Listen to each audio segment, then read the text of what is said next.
mean, if someone comes along and shows me incontrovertible evidence that what I believe is wrong, then I have to reassess where you stand.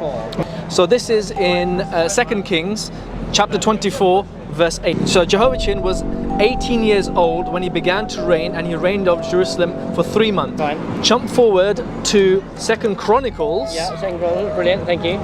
Chapter 36 verse 9. Yeah. Jehoiachin was 8 years old. Yep. And when he began to reign, and he reigned for 3 months and 10 days. So we have here he was 18 years old, Yeah. and he reigned for 3 months. And then here 8. he was 8 years old, Yeah. and he reigned for 3 months and 10 days. That's clear.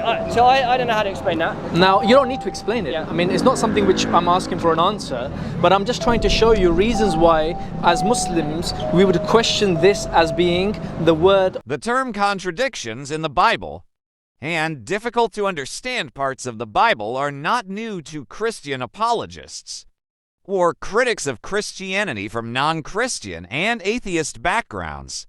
The Bible has always been continuously attacked, and whatever is called a contradiction has actually been answered. As Christ's warriors, our duty is to explain it gently, so that the gospel continues to be preached even with malicious intent. Let us rejoice nonetheless, according to the opinion of one Bible expert, Josh McDowell. The Bible can be trusted and has historical integrity. The first interpretation: Jehoiachin was appointed as king, or assisting his father as king at the age of 8, and was only officially crowned at the age of 18, because 8 years old is too young to be a king, especially since Jehoiachin ruled for only 3 months, then was captured, and at the time of his capture, he already had a wife.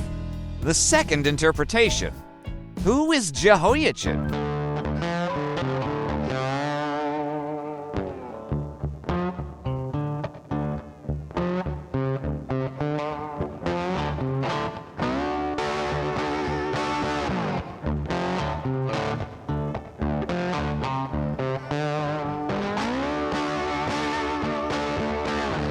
He ascended the throne at the age of 18 and ruled for 3 months and 10 days 597 BC, mentioned in 2 Chronicles 36-9, that Jehoiachin was 18 years old when he became king. However, considering the record that when King Jehoiachin was taken to Babylon, even his wives were also taken, we can know that Jehoiachin became king not at the age of 8, but at the age of 18. The possibility of the recording in 2 Chronicles 36-9 is like this, because when the Bible was copied, the Ashar, which means 10, was lost due to an unintentional error, translation error, because both 18 and 8 come from the Hebrew root word Simones in Nene Emnenha, which can have the values 8, 18, Simone plus, Asar, 18th, 8th, 18,000 Simone plus. Riva. Synonyms for SYMNH include SYMWNH Simene, Sim Simona Feminine, and or SYMWNH Simona. Another possibility is copying errors, as mentioned earlier.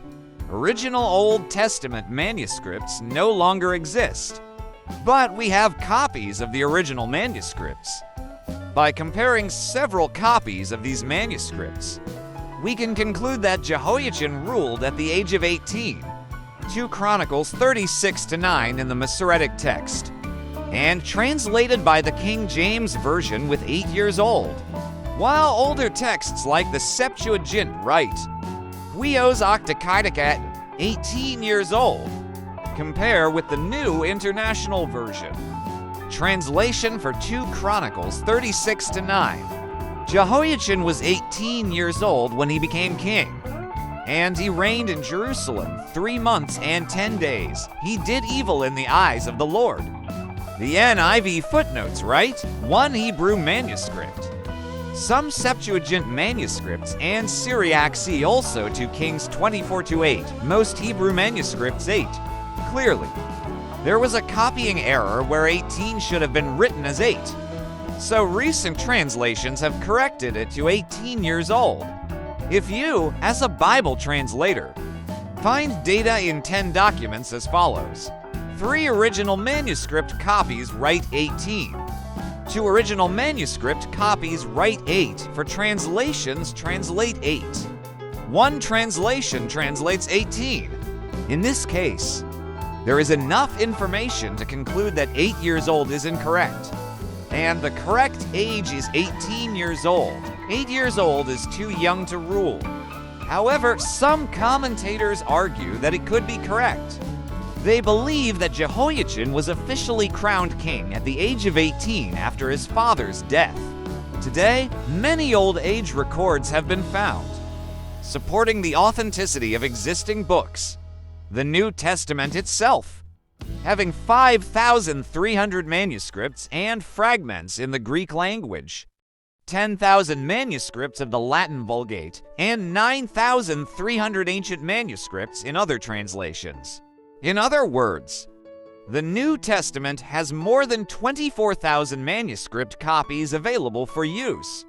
It's clear that the abundance of these manuscripts allows us to have a record of every variant non-standard reading in each verse, which will always exist. Where specific variants appear, the text is identified and footnoted for the respective verse. However, this doesn't make the Bible flawed when compared to its original writings. The Bible is a statement and witness to the original teachings, laws, promises, and works of God. No Christian has an interest in distorting such noble verses. There's no need for forgery or alteration. There is no stealthy way to replace it secretly, while simultaneously destroying tens of thousands of original manuscript copies of the Bible that have already been widely spread, and indeed, nothing has been forged or intentionally altered. We, as Christian believers, gladly acknowledge that there are imperfections in the copying process of both the Old and New Testaments. However, such imperfections are beyond the ability of any human to avoid, as manually copying page after page by hand will result in human errors, whether for sacred or secular books, especially when the manuscripts to be copied are already faded with age and have been stored in less than perfect conditions. But we know that the original manuscripts, called autographs, directly inspired by God to the Bible authors, would have had no errors whatsoever. However, since the original documents were written in a very ancient time, these documents can no longer be displayed. According to the opinion of one Bible expert, Josh McDowell, the Bible can be trusted and has historical integrity. Ancient manuscript analysts note that everyone who rewrote scribes or copyists tends to make 2 types of errors in copying books. The first is related to the spelling of names, especially strange and foreign names, and the second concerns numbers.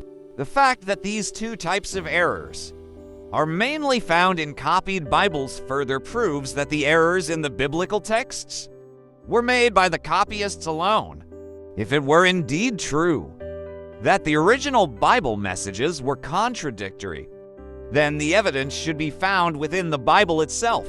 What needs to be understood by all of us is that there is no difference in the series of copied Bible manuscripts that have reached us, shifting or altering the Bible's doctrinal teachings.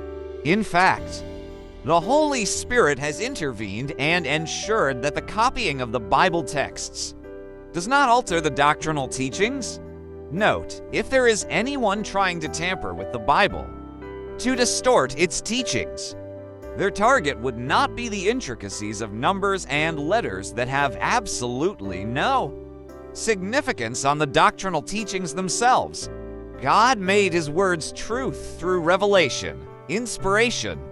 However, God never promised that there would be no errors in the rewriting of the Bible, so it can be assured that the original Bible manuscripts, autographs, were God's own inspiration and without any flaws.